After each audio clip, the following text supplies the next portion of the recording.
Hey everybody, welcome back to the channel. Today we're going to be reviewing the One Track Mind Zorn. I reviewed his first design. This is the One Track Mind Ire. And as soon as I was done reviewing and testing it, I pre-ordered it. I loved it and I'm still loving it. This was a great slicer, ridiculously comfortable. Not to mention it has outstanding action. So whenever he asked me if I wanted to check out his newest design, of course I wanted to. So the Zorn is going to be a pre-order. On the site it says coming this summer. This is just his prototype. The OEM on these is Riot, and as far as the overseas market, they do some of the best OEM work in my opinion. There's going to be 8 different variations of this knife. You can get it with this milling, you can get it smooth. There's going to be all kinds of different variations. I'm going to have all the necessary links down below in the description if you want to go check it out. So you have a 7.5 inch overall length with a 3.4 inch compound ground. He said Tonto-ish blade, and these are going to be in CPM S90V. This one has a beautiful belt satin finish on that compound grind. You got a nice swedge that comes down to thin out that tip. Check that out. Nice thin needle-like tip there. Great for piercing. We do have some jimping here, but that jimping is pretty primarily for the front flipper. It's not really doing me anything here, which I'm good with, especially being that you have this nice, beautiful crown spine up top. I love the feeling of a crown spine. It's very comfortable for me, especially with my hands the way they are. You have a perfectly executed sharpening choil.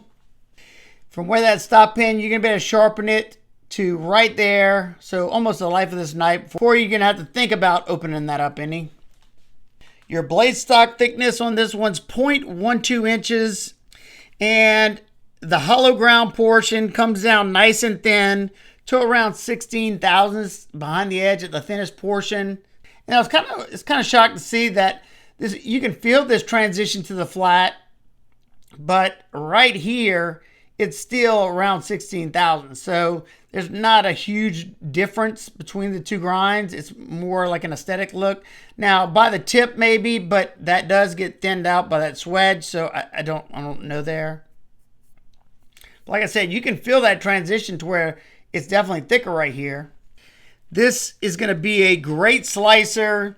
However, this right here is his only prototype, so we're not going to be doing my usual testing today. I understand that. I got to respect his wishes here. I don't want to mess up his one and only prototype. But this thin hollow ground portion, doing in-hand cuts, breaking down cardboard and stuff like that, is going to be super slicey. Then you have that belly that's going to be perfect for cutting on a flat cutting surface. If you want to do a drag cut, you can use the tip if you want, but you are going to come up about right there. I usually just go ahead and go through with the belly unless I need it to be very intricate. You can do that. And being this is more like a Japanese Tonto, you're not going to have really a secondary tip.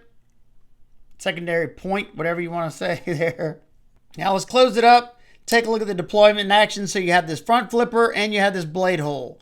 That jimping right there is absolute perfection for the front flipper.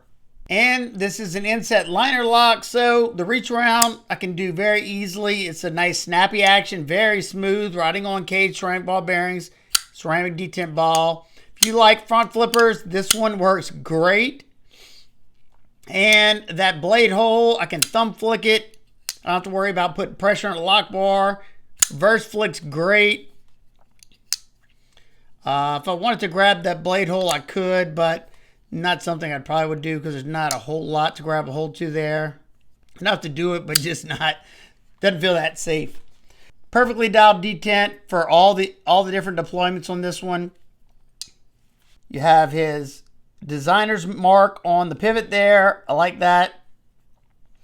You have this awesome milling work on these titanium scales that offer the perfect amount of traction in my opinion. And this one has like a brushed satin finish over the top, or like a satin finish.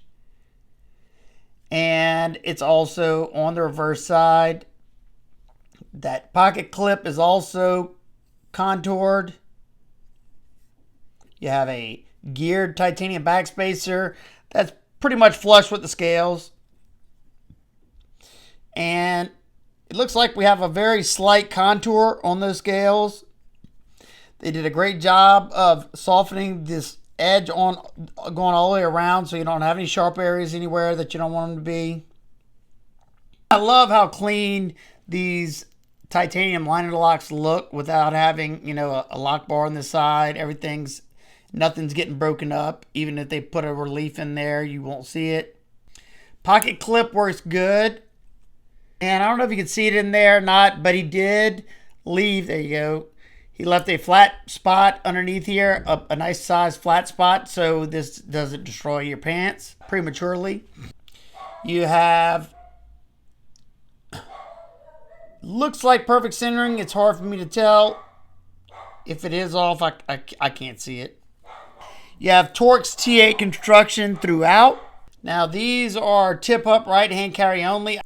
I think there might be a lefty version. Don't quote me on that. If there's not, I'll put it up here. But I think the last one that you could choose from was a lefty version. So hopefully that's the case. Your inset liners are heavily pocketed out in there. Hopefully you can see that. And on the bottom as well. And I'm not 100%, but I did put my magnet to this. And it wasn't drawn in.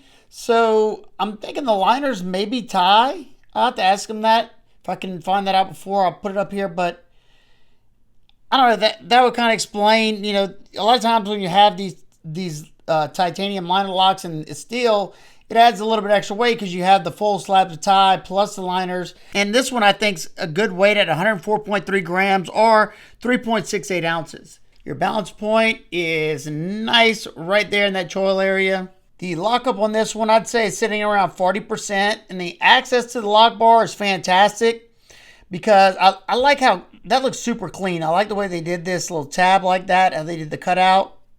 You got some nice texture there that's not uncomfortable for me. Because a lot of times when I see texture, I'm like, uh-oh. It sits above the show side scale. It's not hard for me to get my thumb in there. It's nice and comfortable. The lockup on this thing, of course, it's rock solid. There's no movement in any direction. Yeah, of course, that's what you want to see. Now time for some size comparisons. It's in the middle of the Ontario Rat 1 and 2. It's also in the middle of the Spyderco PM2 and Para 3. And it's just a hair shorter than the Two Unit Knives Wrath and pretty much identical in length to the Flytanium Arcade. And lastly, here it is next to the One Track Mind Ire. As you can see, it's a good bit smaller. And it's a little smaller than a Benchmade 940. Now, being that absolutely no knife's perfect, what are my nitpicks and complaints? I had to be super nitpicky here. It's a pretty well dialed knife. If you're a jimping person, this one's not going to do much for you, but I don't really care about jimping. I like the feeling of this crown spine more. I think the only thing, I think I would have preferred, I love how clean the cutout looks, and I love the way they did it. I do wish it would have come down to about probably right there. Just because you don't have as much to grab a hold to, you're more likely to miss it. Now that I know where it's at, I haven't done it again, but I did a few times, the first few times. That's what I'm talking about. See how far this one comes down? This one's a good bit lower. This is the Tempest Knives downdraft. I would have preferred it to be at least that long. But that's super minor because it's super comfortable. It's very smooth. I think it's a sexy knife. I'm not a huge Tonto fan, but if you are, I think you would absolutely love this one. Especially if nothing that I talked about was a deal breaker. It's going to be a great slicer. Fidgety. Comfortable. Yeah. So, design number 2, you definitely knocked this one out of the park as well. Love to hear y'all thoughts and feedbacks down below. If you have any questions, comments, concerns, leave those down below and I'll do my best to get back with you. If you're interested in getting in on this pre-order, I'll leave his link down below in the description. Like I said, the pre-order on his site, it said, is coming in the summer. Like I said in the beginning, there's 8 different variations of this one. The cheapest one, I think it's like a smooth contour tie, is $300. And then the Fancy Pants one comes in at $420. This particular variation with the milling, the satin blade, I'm pretty certain it's $320.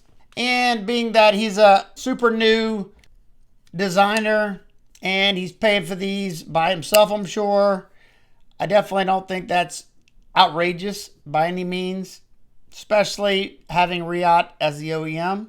So like I said, I'd love to hear y'all thoughts. I did the unboxing on that short. A lot of y'all seem to love it. And that's going to do it for today. Remember, guys and gals, keep those blades sharp. Smile more.